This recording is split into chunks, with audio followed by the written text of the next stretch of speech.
Всем привет, друзья! В эфире программа «Пропеллер». Всем Привет! Сегодня у нас на повестке дня, как обычно, 3 замечательных сюжета. И о чем мы сегодня будем говорить? Всегда, когда мы летом гуляем по городу или в парке, хочется кушать. Первый сюжет у нас посвящен еде. В каждой стране на нашей планете Земля всегда есть своя уличная еда, которая характерна вот только для определенной точки на карте. Вот у кого не спроси, каждый тебе скажет: знаешь, друг, на этой окраине города самая лучшая шаурма. Или кто-то говорит: да, шаурма это вообще все. Вот знаешь, я ел недавно буррито, оно самое лучшее в центре. То есть и в каждом городе, да. Да, вот. в каждом городе такое есть, и это добавляет уличной еде вот этого очарования этнографического. Ну, в общем, Кэп у нас побывал в том самом месте, где все прекрасно, где все хорошо и вкусно готовят. И теперь ты у нас умеешь готовить очень вкусные блюда. Теперь я сертифицирован. Бурриторщик. Торгует, да, бурриторщик. Нет, мне очень... Звучит, как будто он Бурриторщик. работает с цементом. Мы находимся в парке культуры и отдыха. Идет жуткий ливень, летают комары. И мы в этих условиях будем пытаться что-то готовить. Сегодня мы готовим мексиканский буррито. Собственно, что нам для этого понадобится? Самое главное – мексиканская лепешка из кукурузной муки. Мясо, фасоль, острый перец, лук, паприка и соус сальса. Буррито означает ослик. Говорят, что по одной из легенд так называют, потому что торговец, который торговал буррито, у него был маленький ослик, на котором он возил свои продукты. Вот в честь него было названо это блюдо. Начнем обжаривать мясо, Да, фасоль и овощи. Нарезка вообще принципиальна. Главное – соломка.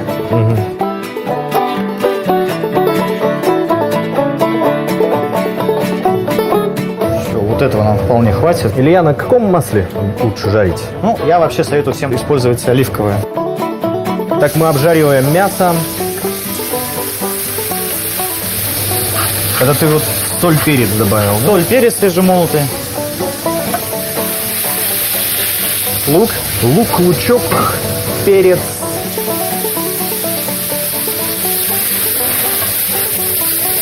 Фасоль. Без фасоли никуда. А вот какие-нибудь приправы, может быть? Карри активно используется, кстати. У нас готова уже начинка. Выкладываем на лепешечку. Хорошая альтернатива традиционной шаурме. Чуть-чуть свежего салатику. Это вот что за салат? Айсберг. Ну, как раз славится своей сочностью. Добавляем соус сальса. Собственно, готова начинка. Как мы заворачиваем? Вот у меня постоянная проблема, когда в лепешку что-то укладываешь, она то рвется, то не вмещается начинка туда. Да, самое важное это сделать быстро, чтобы сок нашей начинки не пропитал лепешку. И тут важно немножко подмять под себя овощи и всю начинку. Да как у Эдди Мерфи, знаете, чтобы это все не превратилось в розовое тесто, надо очень быстро завернуть. Смело пальцами запихиваем начинку, если она вываливается. Кладем на гриль. Интересный девайс, который не у всех на кухне, я уверен, есть, но сойдет, я так понимаю, вафельница, да, обычно? Когда я делал буррито вафельницу, можно и в духовочку положить ненадолго. Если вы готовите на природе, то это гриль. Груз нашего ослика. Я слышал еще, кстати, другую легенду о том, что буррито называли еще осликом из-за формы. Она напоминает форму уха ослика. Выглядит очень здорово, очень аппетитно. Как обычно говорят, жаль, что вы не чувствуете запах. Запах просто фантастический. Тут у нас овощи, мясо, совсем немного хлеба. Прекрасное здоровое блюдо на лето. Что следующее мы будем готовить? Будем готовить бургер. Что мы берем? Первое, самое основное. У нас такая котлета для бургера. Тут у нас говядина и лук немножко. Ну вот, кстати, бургер это, по-моему, сама котлета. Типа как Да, шаурма, да, это да, на да. самом деле вот мясо в лаваше. И также и бургер, это на самом деле котлета в булочке. Мы готовить будем на гриле. На гриле. Нам еще нужно будет обжарить булочку, да? Да. Потому что для того, чтобы сахар карамелизовался, чтобы булочка укрепилась, чтобы она не размокла под воздействием мясного сока и соуса.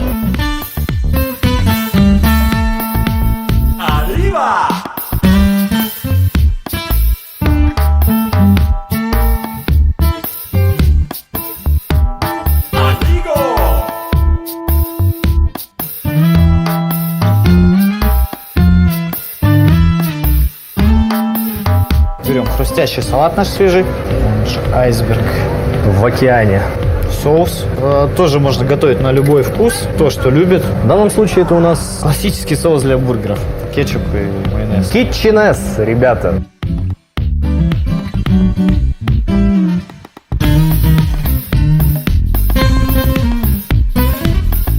И все, закрываем булочкой. бургер. Можно еще раз его в гриль поставить. Подпечем его малость. Достаем наш бургер.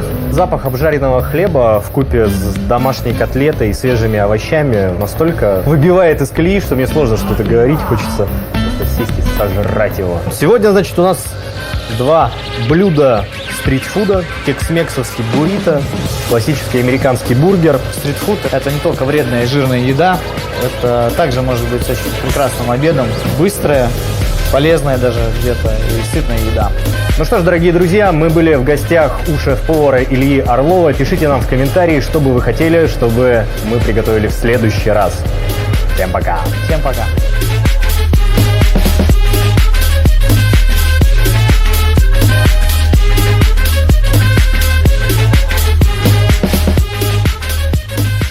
Наш второй сюжет посерьезнее. Дело в том, что у нас в Якутске проходил недавно фестиваль швейцарского кино, и гостем почетным на этом фестивале был не кто-нибудь, а полномочный посол Швейцарии в России Пьер Хельк. Я, если честно, очень волновался, но оказалось, что очень такой открытый, демократичный человек. Швейцария для нас на самом деле не очень известна. Что мы знаем о Швейцарии? Часы швейцарские, супер точные часы. В основном, когда говорят о Швейцарии, я почему-то вспоминаю швейцарский нейтралитет. Да, еще как бы интересно, что у них 4 официальных языка в стране. У них же есть еще мания на ножи. И чем больше вот этих всяких открывашек, там нож, щипчики, отвертка, плоскогубцы, Фен. Конституция Швейцарии. Там просто...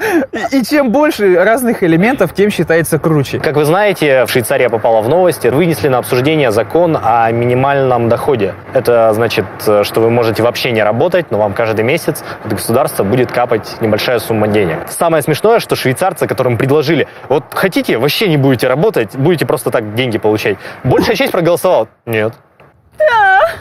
Ребят. Мне нравится, что девиз страны «Один за всех и все за одного». Я думал, такого не бывает.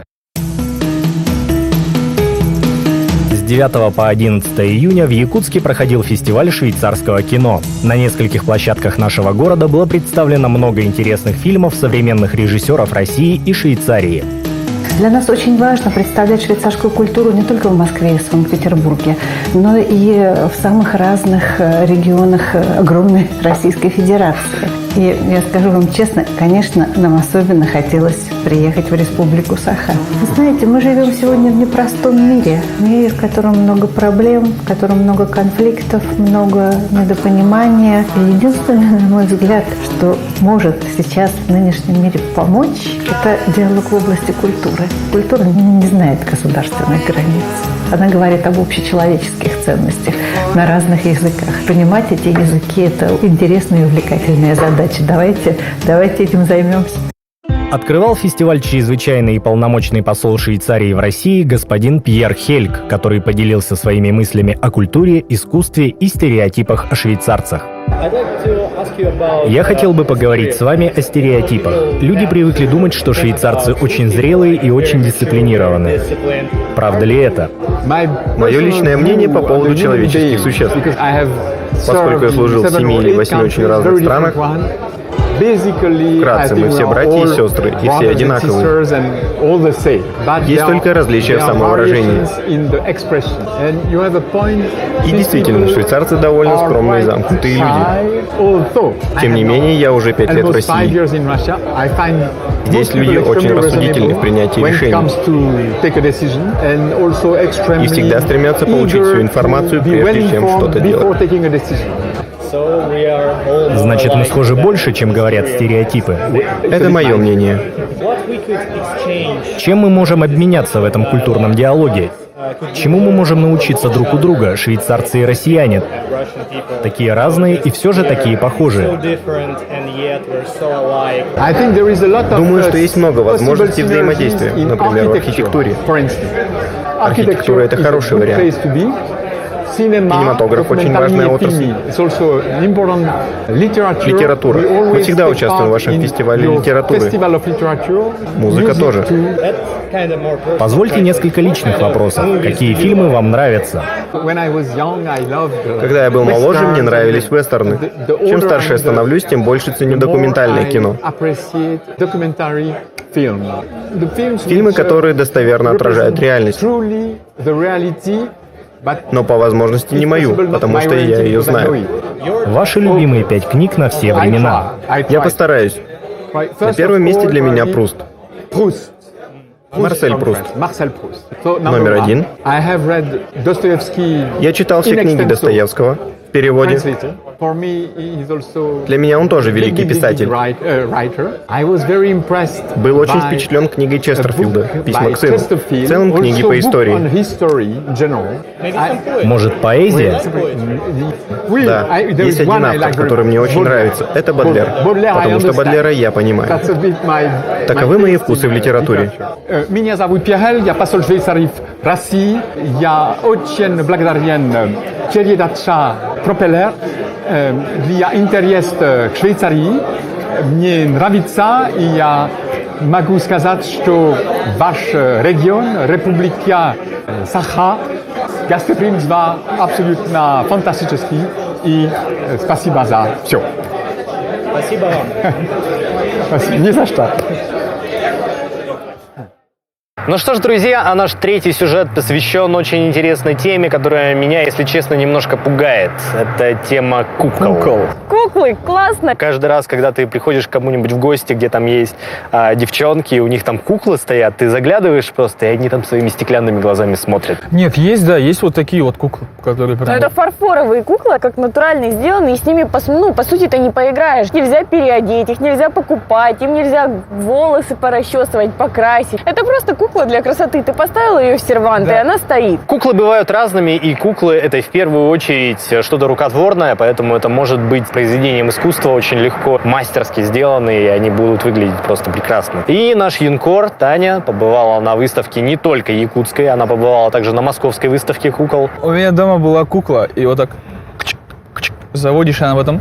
У меня тоже было, да. Нет, ребята, давайте. Это другие куклы. Там выставка других кукол. Очень красивые куклы. Давайте посмотрим. А сейчас есть куклы, флешку вставляешь. О боже, мама, я схожу с ума, кругом голова. Привет всем! Мы находимся в Москве, а точнее в музее кукол. Здесь представлено более 400 экспонатов, и у каждого есть своя история. В музее уникальных кукол собраны антикварные экземпляры, изготовленные не позже начала 20 века. Широко представлена одежда и обувь, шляпки и зонтики, украшения, миниатюрная мебель. Сам музей небольшой, всего одно помещение, тем не менее здесь очень уютно. Витрины музея украшают старинные куклы из Франции, Германии, Англии, Голландии, России и Японии. Самое большое впечатление производит кукла наследника Тутти, прежде всего своим ростом. Она была создана для экранизации сказки «Три толстяка». Также здесь хранятся куклы, которых музею подарили или просто оставили у порога. Владельцы музея реставрируют их. В этом году музею уникальных кукол исполняется 20 лет. Если вы будете в Москве, обязательно посетите это волшебное место. Посещение музея в Москве вдохновило на знакомство с якутскими мастерами. Мы посетили вторую республиканскую выставку «Мир кукол Якутии».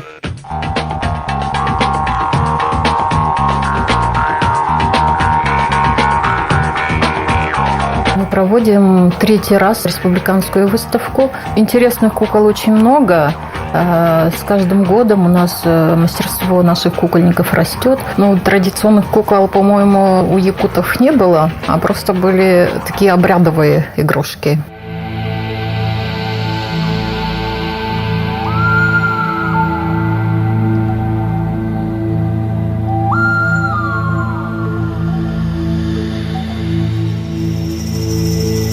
В прошлом году была выставка всероссийская «Куклы в национальных костюмах». Участвовали наши ведущие кукольники. По итогам этой выставки был выпущен каталог.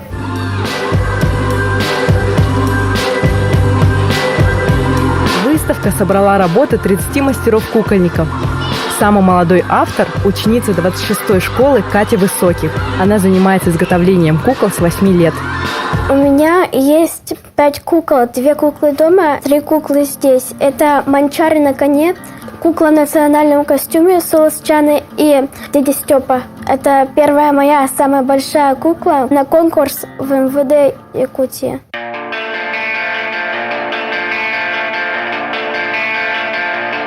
Сначала делается голова, отдельно туловище, потом надо шить костюм. И после того, как ты сшил костюм, надо сделать всякие аксессуары. Самое последнее, что мы делаем, это приклеиваем волосы.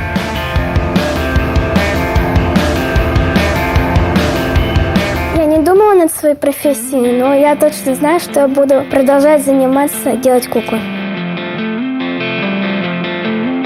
Какие у вас дальнейшие планы? Работать еще над куклами и обучать детей и всех желающих.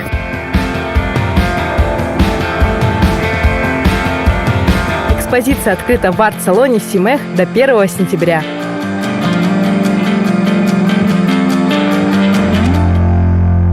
Ну что ж, дорогие друзья, Наша программа подходит к концу. Заходите в наше сообщество ВКонтакте, Проб ТВ, Наш канал на YouTube. Проб ТВ, наш Инстаграм. Проб.ТВ. С вами была телепрограмма «Пропеллер». Увидимся ровно через неделю. Всем пока!